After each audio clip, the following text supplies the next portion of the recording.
Earthquake, the earth is shaking from.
The most oft-repeated defense of industrial agriculture is that it is needed to feed the world.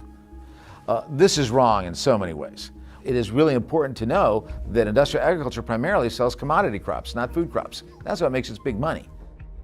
But the other thing is that there have been peer-reviewed studies by the United Nations, by Michigan State, by other universities and entities around the world that have said, you know what, the only way we're going to feed the world is through medium and small-sized farms that use organic or other sustainable methods.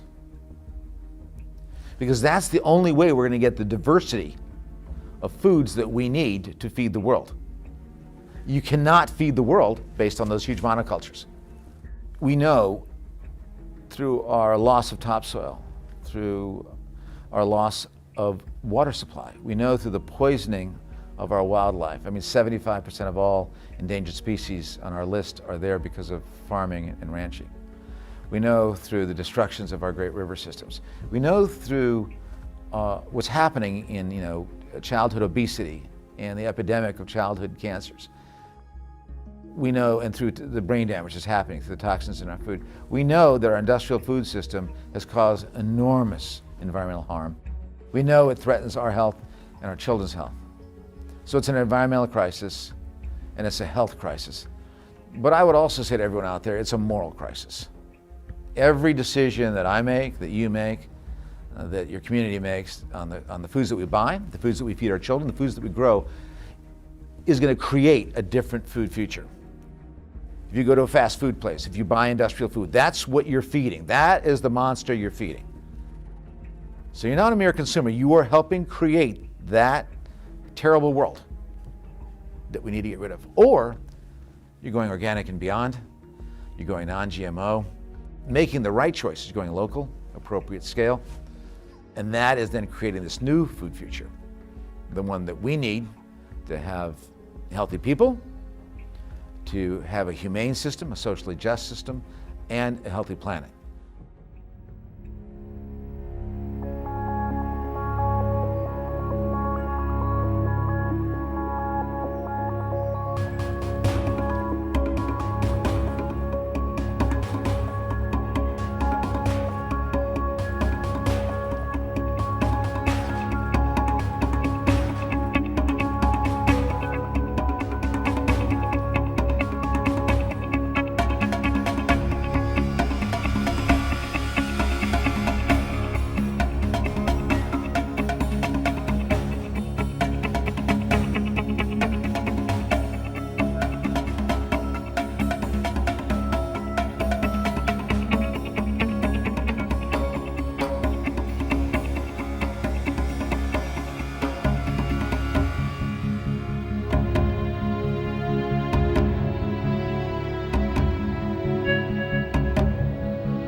La agricultura en sí es una relación milenaria entre el hombre y la naturaleza.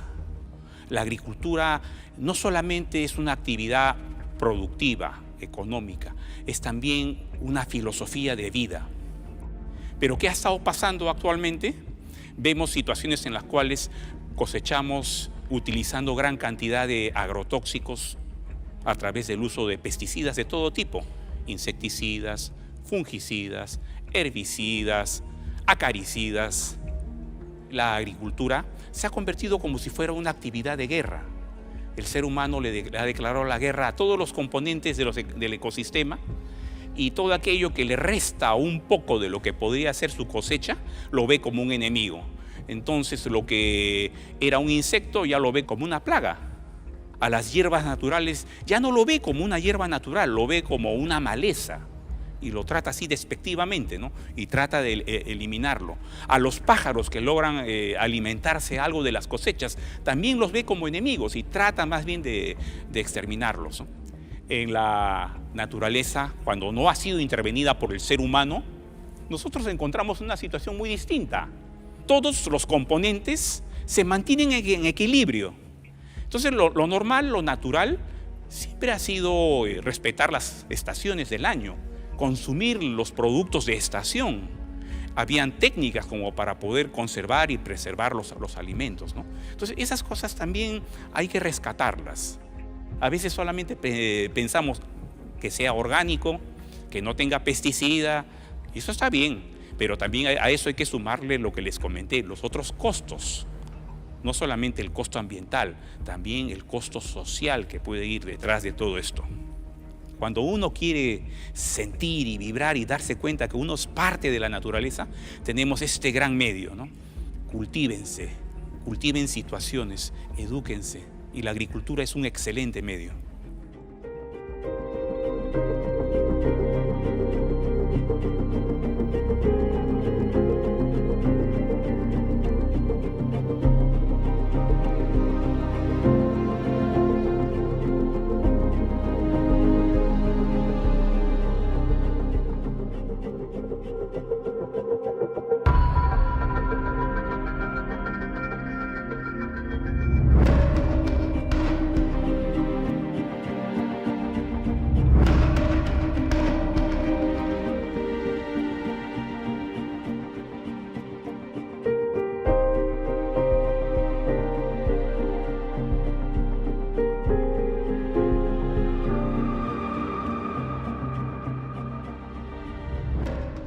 Our identity is so tangled up around this belief that we are the best food growers in the world. And so to dismantle that belief, that humility that it takes to say, we're growing the worst food on the planet, the least nutrient delivery of any food system in the world perhaps, but there's something more insidious at play that we didn't understand until we were on the ground with these farmers, is that in a culture and in a state where 85 to 90% of the ground is under chemical farming, there is a collective subconscious agreement or contract socially in that farm community that you don't talk about this. You certainly don't tell anybody that your crop yields have been decreasing for 15 years, that you think chemical farming is hurting your children and causing the birth defects that you're seeing in your kids. And certainly, we've seen the most horrendous of disease happening on these farms. These farmers' families are so sick. This is exactly what's happening to all of us under the pressure of the chemicals. Their children have attention deficit, allergies, asthma. So you've got this financial lock-in with banks, you've got health collapse happening in the family, you've got the emotional tension, and then on top of that, you have the community pressure, the peer pressure. And so if you decide to make the jump and stop chemical spraying and go to regenerative agriculture, you're immediately socially ostracized. And so we can't just be organic certified. That's not enough. We have to go to regen ag standards where we actually build soil, not till soil. And so we need to go to a no-till organic technique. One of the things that I have the highest conviction over now as a scientist is the concept of grace in biology. I think it can best be defined now, in my mind at least, scientifically, which is heal faster than you injure. And that's what we see in the soil, and that's what I get to see in my clinic. I see people who have abused their bodies for decades, and if they just give a pause, they do a couple of short-term fasts, they give their gut a break, they give their immune system a break, they get away from chemicals, they start growing some of their own food, make these simple little decisions, and suddenly decades of damage is reversed in hours, weeks, months. That's grace at the cellular level.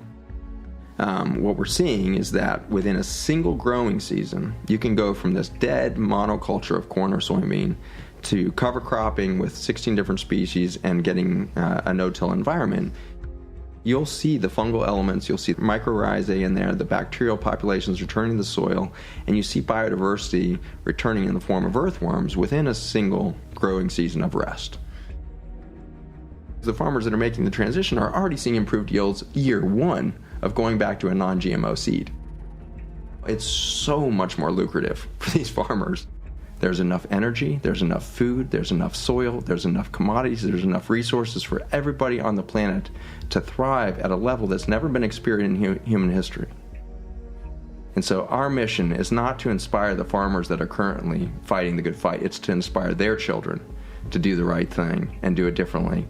Connected to new children who are in the cities, who are in the tech world, wherever they are, connect those kids back, give them a sense of that unity, give them a sense of the oneness, and give us all a sense that this is the inescapable optimism, as we are going to transform, period.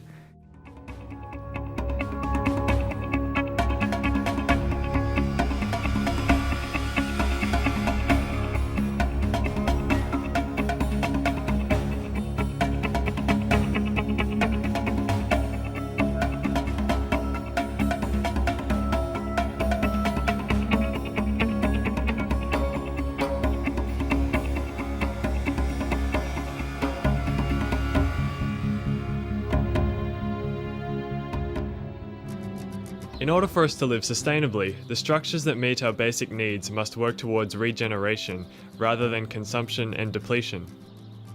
I've been studying sustainable farming systems for over 25 years. There are no real issues. We can solve all of them. There are really easy answers to grow food quality and with good environmental care. As a farmer, you want to create healthy soils and healthy plants and healthy animals, and further up the food chain, we've got the microorganisms which are governing the system. We just create a habitat for them. Then you got the plants growing out of there, be it annuals, perennials and trees. Then amongst that you've got the insects living in there, and then we've incorporated pigs, sheep, cows, ducks, geese, and every single item adds value. This used to be a pastoral desert.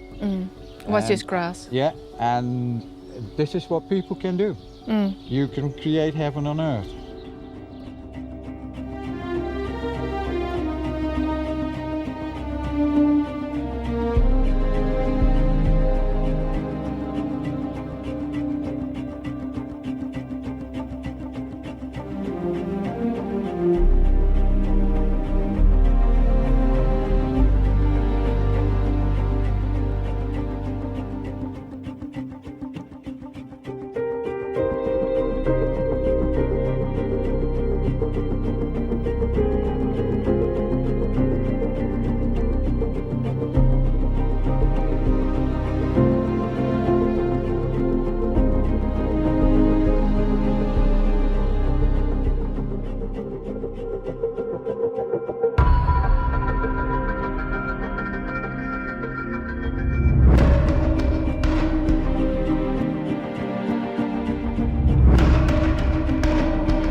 This meeting was going to take place to de-escalate tensions between Saudi and Iran.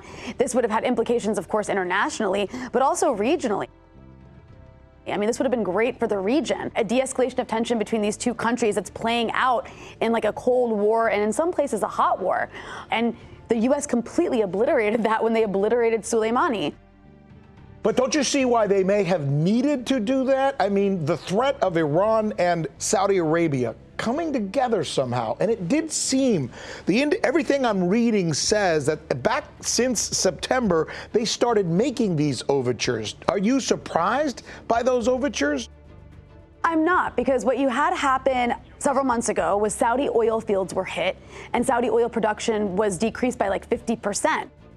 And the U.S. didn't do anything in response. And so that demonstrated to Saudi Arabia and America's Gulf state allies that if there is a war with Iran that doesn't include some sort of U.S. invasion of occupation of Iran, which isn't going to happen, then the people who are going to have to bear the brunt of that war are going to be the UAE and Saudi Arabia.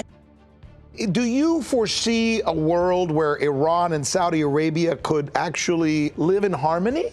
Absolutely. I mean, if you took America out of the equation, because out of the Middle East, they'd have no choice but to live in harmony. But when you have outside actors that are coming in and provoking war and also funding, weapons and giving weapons to the Saudis, you're escalating tension. So on top of that, it's about regional hegemony, right? Yeah. And Iran is a big threat to the U.S. because it forges a path independent of U.S. interests, and that's not allowed.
The United States never forgave Iran for overthrowing the Shah.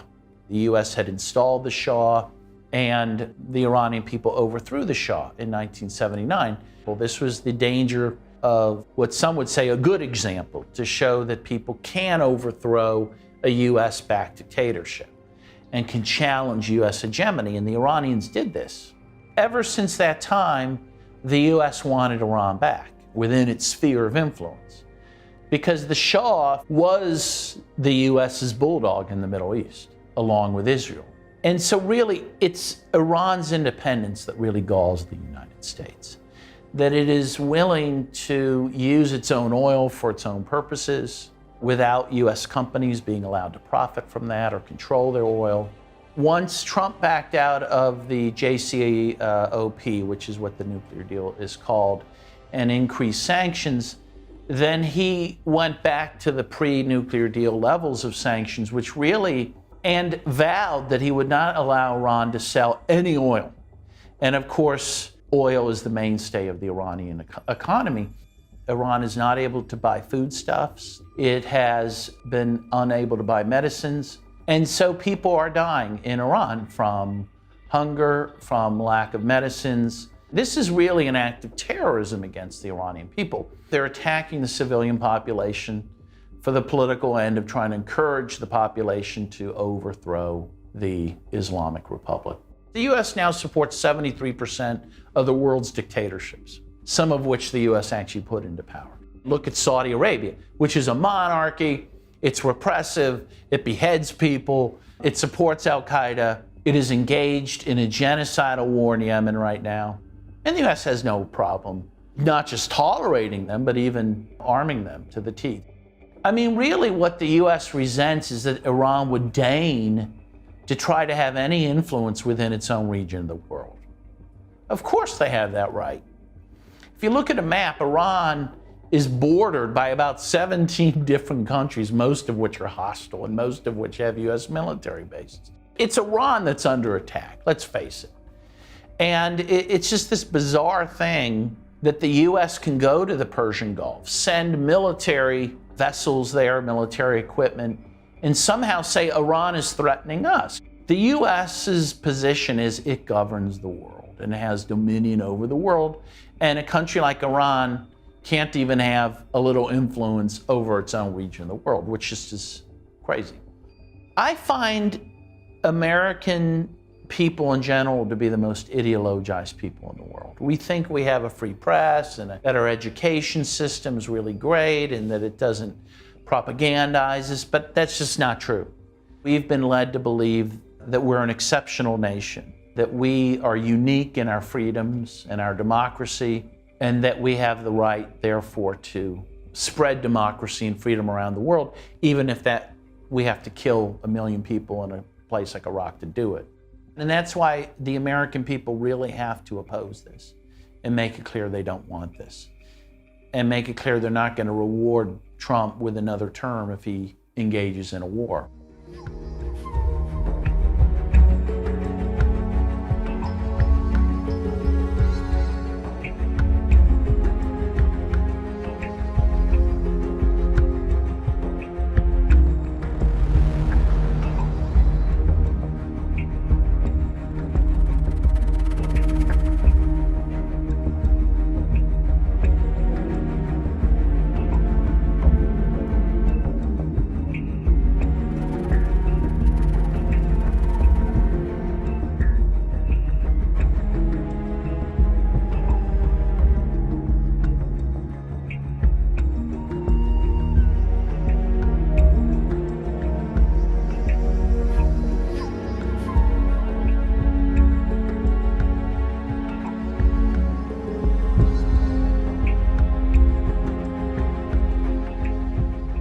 Diese neue Seidenstraße soll Asien über den Nahen Osten mit Europa verbinden.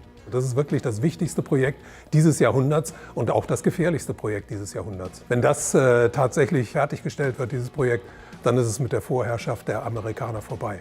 Und die USA sind natürlich nicht bereit, da einfach nur da zuzugucken, sondern versuchen das auf alle möglichen Arten und Weisen zu torpedieren. Man muss sehen, dass der Iran innerhalb der Seidenstraße eine ganz bestimmte Rolle spielt. Der soll der Energielieferant für dieses europäische, asiatische Projekt werden, weil die eben diese riesigen Vorräte an Öl haben und vor allem haben die größten Erdgasvorräte der Erde. Und das Zweite ist die strategische Rolle des Iran. Der Iran liegt genau zwischen dem Kaspischen Meer im Norden und dem Persischen Golf im Süden. Das ist also praktisch das Nadelöhr der Seidenstraße. Wenn es dort zu einem größeren Krieg kommen würde, würde diese Seidenstraße da genau in der Mitte unterbrochen werden. Und das wäre natürlich geostrategisch für die USA ein Riesenvorteil gegenüber China. Der Konflikt mit dem Iran ist ja systematisch verschärft worden von den Amerikanern. Also die haben das Atomabkommen gekündigt, die haben die Botschaft in Israel von Tel Aviv nach Jerusalem verlegt. Also die haben alles getan, um diesen Konflikt weiter anzuheizen. Und das ist jetzt nur die nächste Eskalationsstufe darin. Der Iran selber ist für die USA als Energielieferant völlig uninteressant. Weil die USA haben ja eine ganz wichtige Entwicklung hinter sich über diese Fracking-Industrie. Also die USA waren bis vor einiger Zeit ein großer Importeur von Erdöl und Erdgas. Das sind sie inzwischen nicht mehr, sind inzwischen zum Exporteur geworden. Das heißt, die sind davon nicht mehr abhängig. Also die Ölinteressen und die Gasinteressen im Nahen Osten spielen keine so große Rolle mehr. Es geht da nur noch um Geostrategie. Man muss sehen, dass die USA insgesamt weltweit ja im Niedergang sich befinden. Die wirtschaftliche Stärke der USA, die ist nicht mehr die von früher. Inzwischen als Handelsmacht sind sie überholt worden von den Chinesen.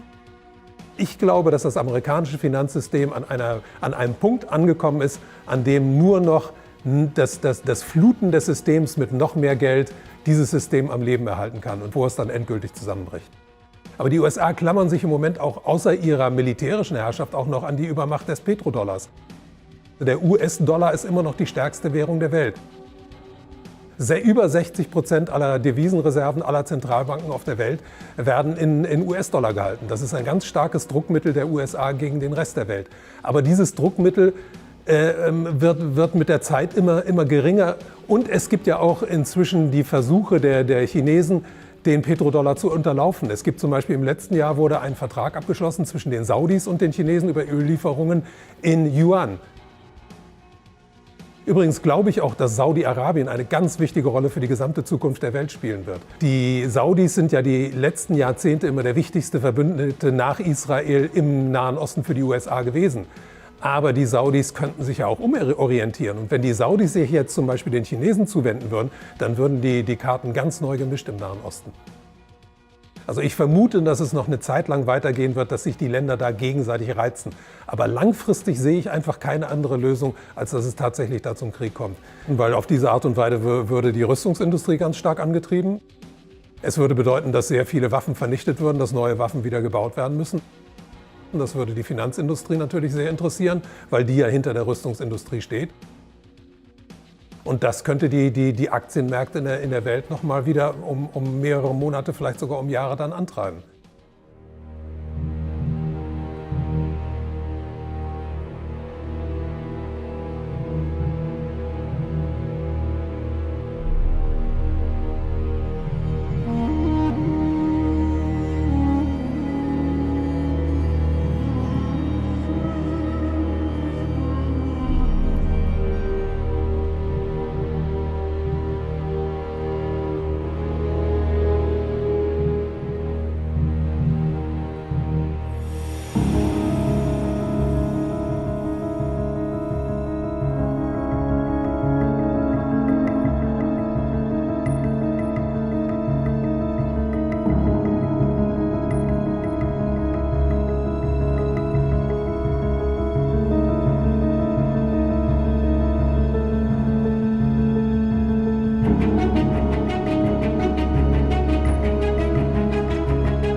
Well, I met him and he told me that I'm #1 in the world in Facebook. He sat down, he said, "Congratulations, you're #1." And I said, "That's very nice. It's always nice to be #1.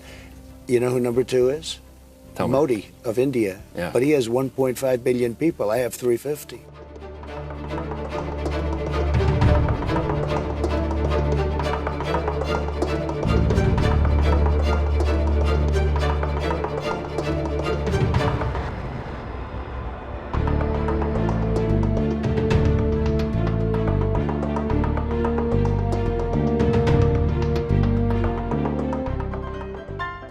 Let me explain how the world works, okay?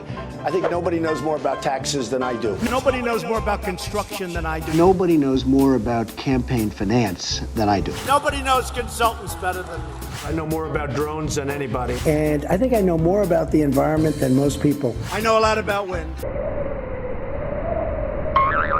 I know more about ISIS than the generals do, believe me.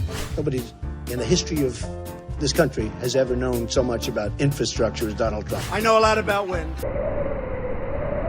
I understand the power of Facebook. maybe better than almost anybody. I know more about courts than any human being on earth. Nobody knows more about banks than I do. Nobody knows more about trade than me. I understand politicians better than anybody. Nobody knows politicians better than me. I think I know more about the other side than almost anybody. Who knows the other side better than me? I understand things. I comprehend very well. Okay? Better than, I think, almost anybody.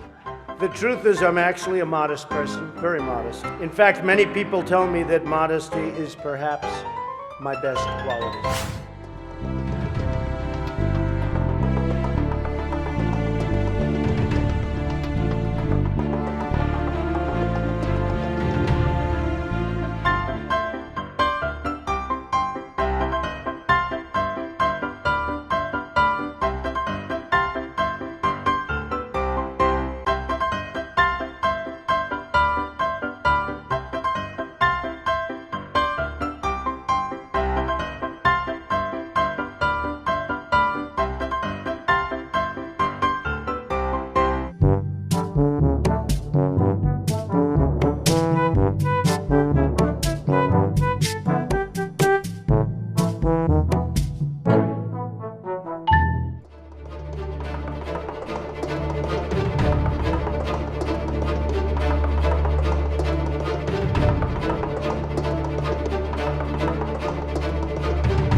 Family has had plenty scandals in their time, but right now they're going through an unprecedented crisis. The Queen summoned everyone to a private meeting for an emergency royal summit. This was a crisis summit. At the end of that, they released that statement where she says the royal family is extremely supportive of Harry and Meghan's desire to create a new life. First of all, statements that come out of not the palace, but the Queen herself are rare. Something that actually suggests feeling is even more rare. But that's where we are right now. Why would Harry and Meghan want out of a life that so many people dream of having? For me, and for my wife, you know, of course there's a lot of stuff that hurts, especially when the majority of it is untrue. I will not be bullied into playing a game that killed my mum.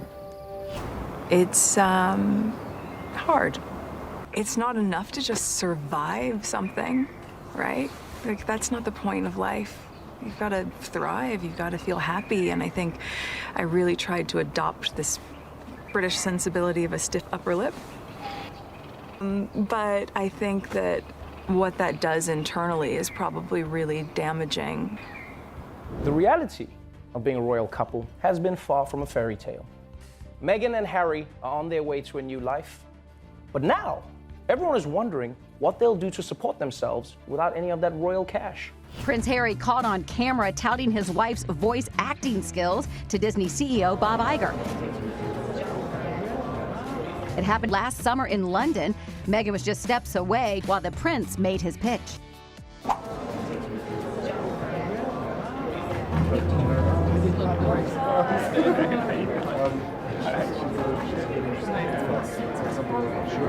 Well, good news, Meghan's already got herself a job. Respecto a su trabajo, además del contrato con Disney, Meghan podría estar cerrando su colaboración con la casa de moda Givenchy. Sus planes van como esperaban. En esta jugada de ajedrez, los duques han avanzado varias casillas, pero es importante recordar que la reina se puede mover libremente por todo el tablero.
Willkommen in Livermore, Kalifornien, der Heimat der ältesten Glühbirne der Welt. 109 Jahre alt und sie brennt noch immer. Eine Webcam schickt rund um die Uhr Bilder von der Livermore-Glühbirne ins Internet. Ironischerweise hat sie bereits 2 Webcams überlebt. Den Glühfaden hat Adolphe Chaillet erfunden. Er war langlebig. Chaillets Formel für den langlebigen Glühfaden ist nicht das einzige Mysterium in der Geschichte der Glühbirne. Noch geheimnisumwobener ist, wie sie zum ersten Opfer der geplanten Obsoleszenz wurde. Weihnachten 1924 war ein ganz besonderer Tag. In einem Hinterzimmer in Genf trafen sich einige Herren in Nadelstreifenanzügen, um einem geheimen Plan nachzugehen. Sie gründeten das erste weltweite Kartell, das sich zum Ziel setzte, die Glühbirnenproduktion der gesamten Länder zu kontrollieren und den Kuchen namens Weltmarkt unter sich aufzuteilen. Dieses Kartell hat den Namen Phöbus. Das Ziel ist gewesen, Patente auszutauschen, die Produktion zu kontrollieren und vor allem aber den Verbraucher zu kontrollieren. Es ist umso besser für diese Firmen, wenn der Verbraucher regelmäßig Glühlampen kauft, und wenn die Glühlampen lange brennen, ist das ein ökonomischer Nachteil. Also hat man sich bei Phöbus gedacht, beschränken wir einfach die Lebensdauer dieser einzelnen Glühbirnen auf 1000 Stunden. Mit der geplanten Obsoleszenz sank die Lebensdauer der Glühbirnen. In nur 2 Jahren von 2500 auf weniger als 1500 Stunden. In den 1940ern hatte das Kartell sein Ziel erreicht. Die Standardlebensdauer einer Glühbirne betrug nun 1000 Stunden. In den folgenden Jahrzehnten meldeten Dutzende von Erfindern Patente für neue Glühbirnen an, darunter eine, die 100.000 Stunden brannte. Keine davon kam je auf den Markt. Dank der Massenproduktion fielen die Preise und viele Waren wurden für jedermann erschwinglich. Doch die Hersteller fragten sich, ob der Kaufrausch anhalten würde. Was wäre, wenn der Verbraucher seine Bedürfnisse befriedigt sähe? Schon 1928 warnte ein einflussreiches Werbemagazin: Ein Artikel, der nicht verschleißt, ist eine Tragödie fürs Geschäft. 1929, nach dem Börsenkrach an der Wall Street, war es mit der Konsumgesellschaft dann erst einmal vorbei. Die USA stürzten in eine tiefe Rezession. Bernard London, ein bekannter Immobilienmakler, wollte, um die Depression zu beenden, die geplante Obsoleszenz zur Pflicht machen. Londons Vorschlag sah vor, alle Produkte mit einem Verfallsdatum zu versehen, nach dessen Ablauf sie amtlich als tot galten. Verbraucher sollten sie dann bei einer Behörde abliefern, wo sie zerstört würden.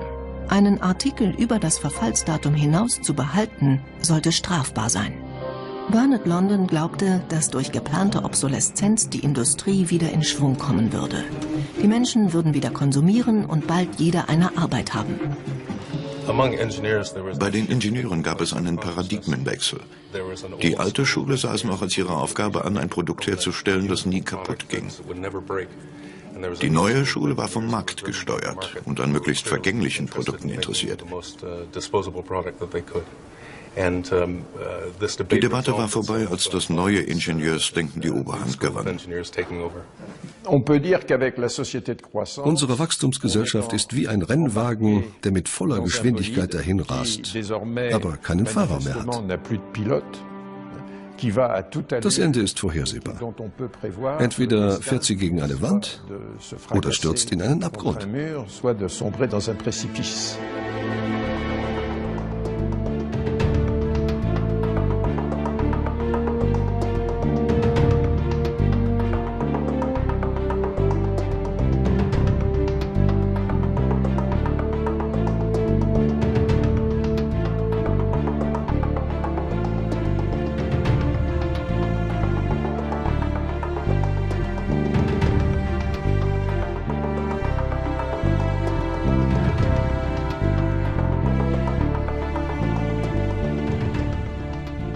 Ahora tenemos diferentes clases de obsolescencia.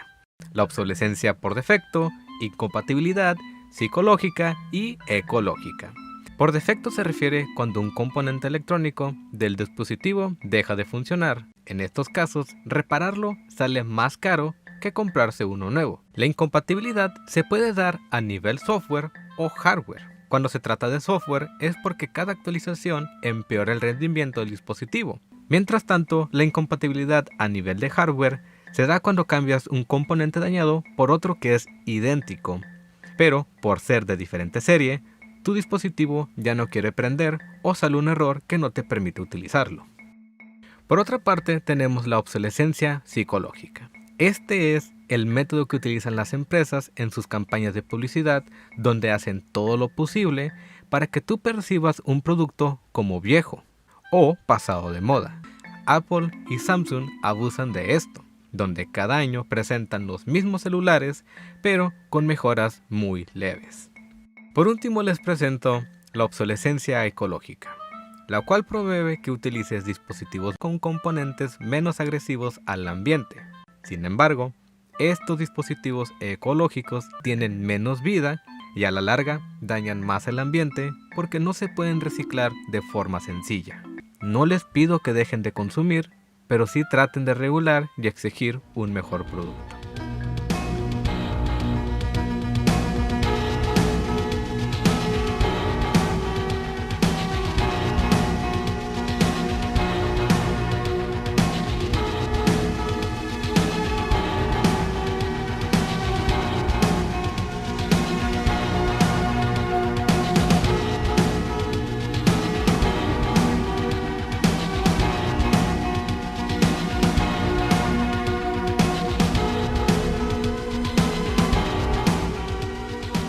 Silicon Valley has been driving the U.S. economy for years now. But there is growing scrutiny on the questionable business practices of Apple and other star companies here, and a growing movement to make them more accountable to consumers. Apple's perspective is that they want complete control over the device from the moment that you buy it all the way through the end of life. So this is the pentalobe screw. It's on the bottom of the MacBook Pro. It's not like any screw that you've seen before. And it turns out that Apple invented their own screw. It's purely they want to make the devices harder for normal people to open with the tools that they already have laying around. Overall, Apple tries to get you to purchase a new device instead of repair your old one. So this is a MacBook Pro that the Apple Store said would cost $1,200 to fix and wasn't worth doing. All right, let's take a look and see if that's true. See the pin that's sticking out? Okay. I got my set of tweezers over here, and I'm just going to try to push that back into the slot. As you can see, we've got an Apple, and we have a light. How often do people show up here with the Apple Store telling them it can't be fixed or it's too expensive to fix? Somewhere between 10 and 30 times a day. Many Apple customers are starting to wonder whether the company really has their best interest at heart. After an incident last winter, Apple faced a fresh allegation. Customers accused the company of a sneaky policy that pressured them to buy new smartphones. The performance of many phones was cut down after the latest operating system upgrade from Apple. It looked like a case of planned obsolescence, an effort to pressure consumers into buying new products when they didn't have to.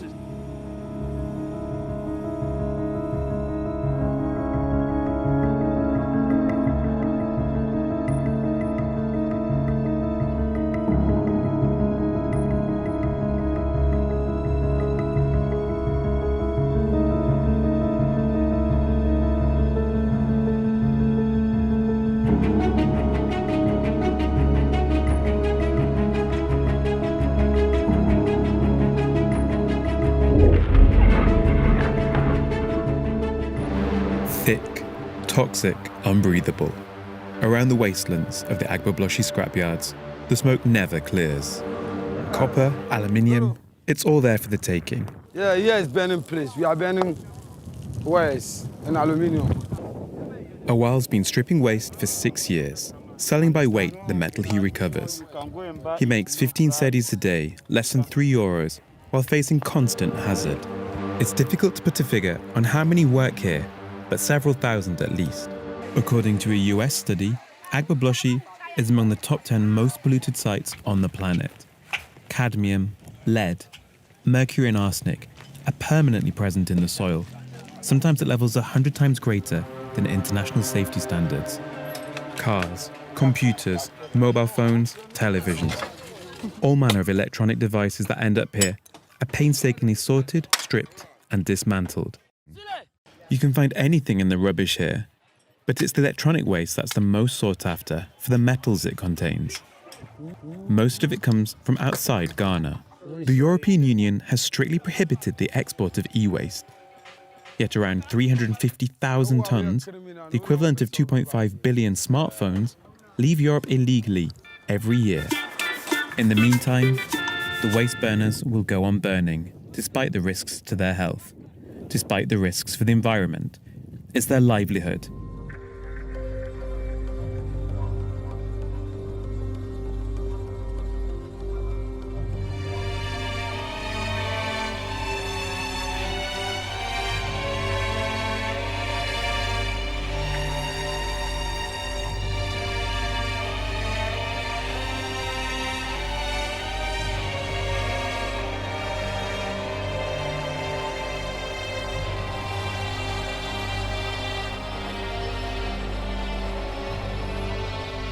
Para cambiar el sistema completamente, tenemos que cambiar el modelo industrial y el modelo económico. No podemos basarlo en el crecimiento permanente, sino en la sostenibilidad permanente. Y se puede hacer.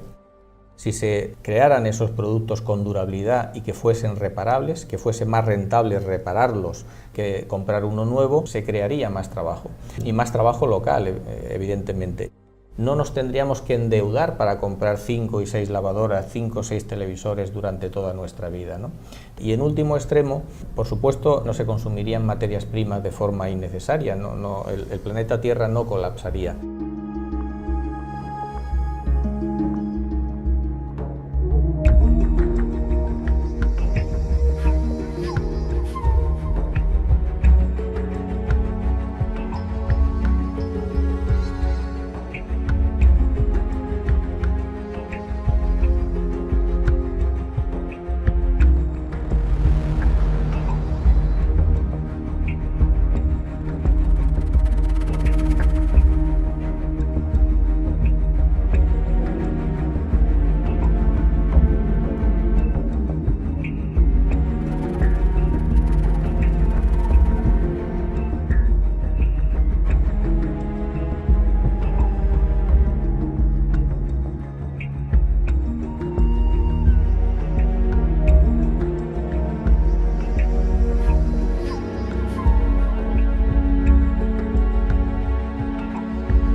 Por medio de 3 diferentes cámaras de monitoreo volcánico, se registró cómo un objeto cruza sobre el coloso de fuego y se aleja rápidamente.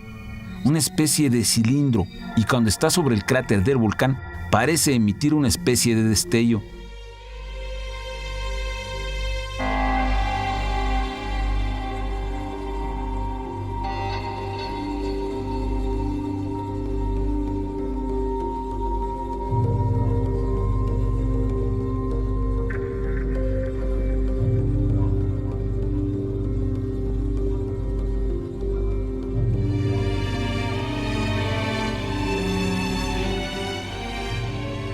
we were seeded here from various star nations.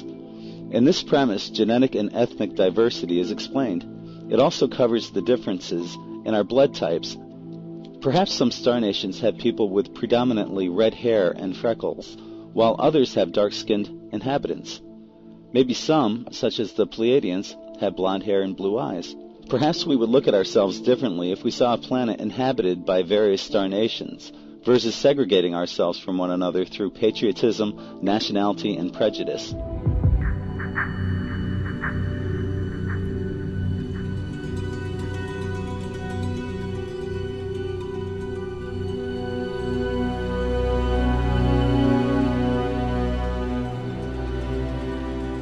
Any Indian tribe and other Aboriginal groups have a direct connection with what we term the star people. They talk about the origin of their ancestry from different constellations, different star systems. For example, if you look at the Cherokee tribe, their logo of their flag it's got seven-pointed star, and they claim that their ancestry was created by the Pleiadian people.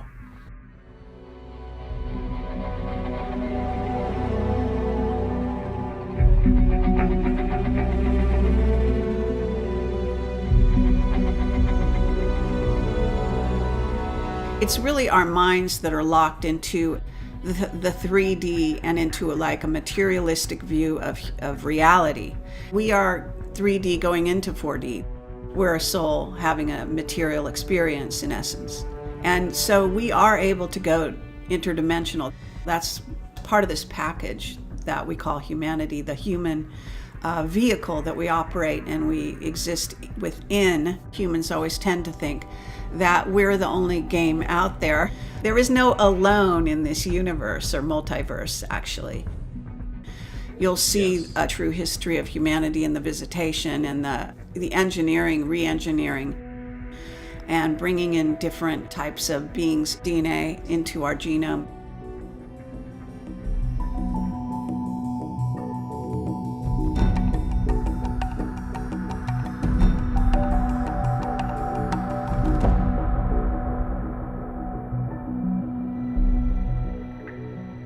Earth has been inhabited and has been used as a way station, a port of harbor for space-traveling extraterrestrial star nations for millions of years. And many of us have direct spiritual reincarnational history with many of these star nations. Humanity is made up of at least 22 different extraterrestrial races, a genetic lineage to other star nations. So I think it's going to be the extraterrestrials who at some point sit down humanity and say, look, here's the whole story of who you are and how we got here and why we're here. And we're never going to get that from Earth religions. That can only come from beings off-world who have not only been through the process, but who have been watching us for thousands and thousands and thousands of years. The benevolents were very compassionate toward humanity, and they did things to help, teaching us agriculture, animal husbandry, construction, astronomy, mathematics, the healing arts, how to use the plants to heal certain diseases and things of that nature. Some actually taught us some spirituality, energy fields, chakras, etc., etc. The last thing the benevolents want is to be worshipped. That is not what they're about. You know, what they want is humanity to step forward and become a part of the family of the galactic. There is an interconnectedness that's being created by these beings on a, what we would call a spiritual level, harmonic level, that our universe, our holograph, which contains all of the universe that we know, has never had before. The immediate result that we're seeing here in third density is the awakening of humanity, the awakening of our DNA, the transformation of how we see ourselves and our connectedness to all that is. There are many kids and many human beings that have had near-death experiences. When they come back into their bodies, many of them have a third strand of DNA. Some have 4. There's a gentleman in New Zealand who was dead almost 3 hours. When he came back, he had 6 strands of DNA. Humanity is beginning to remember that we are, in fact, multidimensional souls that got trapped in a physical dimension by being tricked and manipulated. And we're going to realize that the manipulation of race, color, and creed has been just that. We just need to step into the process and embrace it. And then the reality is that 95% of us is always multidimensional. What we see here in the physical is a very, very small piece of who we really are. 2 years ago, Jupiter picked up an additional 19 moons. Now we're being told that Saturn has picked up some additional moons. Most of these moons have a very specific mineral, and on our periodic chart, the only thing we would recognize would be quartz. Now, these asteroids have been brought into a orbit around these planets. It was a very orderly migration into the solar system. It was all managed. And some of the moons have already shown signs of being mined, and that was by other star nations that have already used this technology. What this mineral does is that you can create bows of boats, rods that will fit into lakes, oceans, housing on aircraft engines, and when you generate a specific harmonic frequency in this metal, it causes all of the protons and electrons of pollution to break down and decay and die, specifically radiation. It causes it to speed up its decay process, and it just falls to the bottom of the ocean. They brought this material here to help us clean up our world. Whenever this process truly begins, they're going to want us to take responsibility for not only the mining, but also the manufacturing and the cleaning of our environment to get everyone involved in this process. And it will help us to re-engage with our home planet, because most of us have detached from nature almost completely.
Life can be very complicated and difficult when people are grasping all the time. And I think when we're constantly achieving something new instead of celebrating what is, we become less and less satisfied. It's like a drug. Money is a drug, sex is a drug, shopping is a drug. It's a bottomless pit trying to satisfy ourselves. This culture, especially in the United States, this society really has this like succeed, excel. It's a consumer mentality. Do more, buy more, be more, have more, bigger house, bigger car, fill up a garage full of 10,000 rolls of toilet paper and buy as much as you can. And people have garages and storages and more stuff, and they have so much stuff they can't even store the stuff. They had to pay for a place to store the stuff that they can't even store at their own house. And this is the way people live.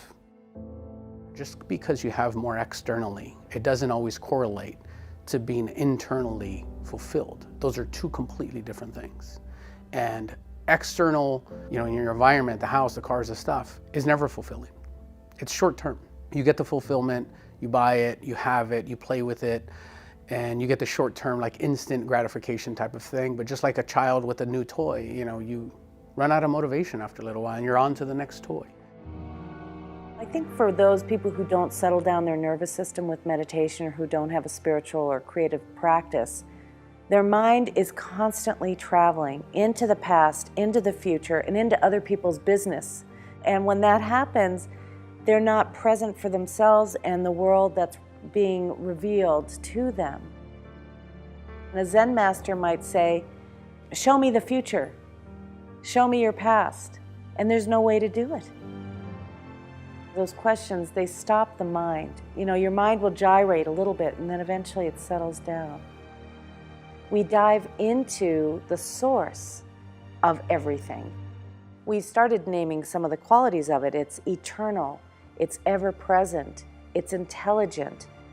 That's the transcendence, is when we lose track of time and space and we transcend the element of materialism. When we recognize that every single material thing at its core is energy and everything is vibrating, then you can get a feeling for this nature of existence that is not as materially real as we tend to think. We sometimes get a feeling like there's something else going on here, that there's something much more connected, that in a very real sense, we're sharing the same dream. And so I recognize that I'm in some ways playing a role, but who I really am is so much bigger, so much more mysterious. It's eternal, it's infinite, it's timeless, it's connected to everything. I think mystics, philosophers, poets, they express the reality better than maybe you or I, because they allude to it. And that's the same with waking up to that which is looking through your eyes. You can call it anything you want. Some people call it self with a capital S. Some people call it spirit, God, soul, the great spirit, consciousness itself. It's that which animates all of this. It's what's residing at your deepest level. In some ways, experiencing a dark time, in some ways, we're experiencing a renaissance. And so there's some threats to our existence right now. But we also have more and more people who are paying attention and more people who are looking for solutions in areas that we didn't look before. Get out there and do something nice for somebody and don't expect anything in return. Be kind. People need it. If we remember that the people who we complain about are human, that underneath their beliefs and ideologies, they're human beings, it opens up our ability to hear one another. We are the creation of the forces of life, living as long as the universe stays, which is forever, through the galaxy's nights and days. We'll live forever with the stuff of stars, ever changing, ever growing, born into this life, born into that, changing this form for the one that comes next, an eternal part of an eternal creation, a quintessential piece of divine revelation.